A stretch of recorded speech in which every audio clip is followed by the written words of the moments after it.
রব এতিমের মতো আমার দিকে তাকিয়ে আছে।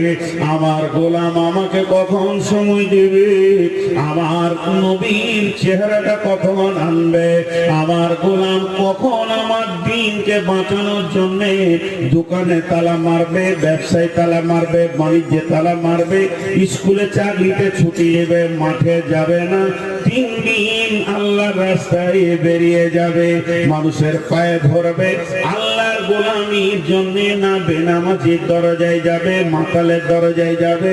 গেল না, 28টা দিন গেল, 29টা দিন গেল, 30টা দিনে আল্লাহ পেল না, দিন পেল না, রসুল পেল না।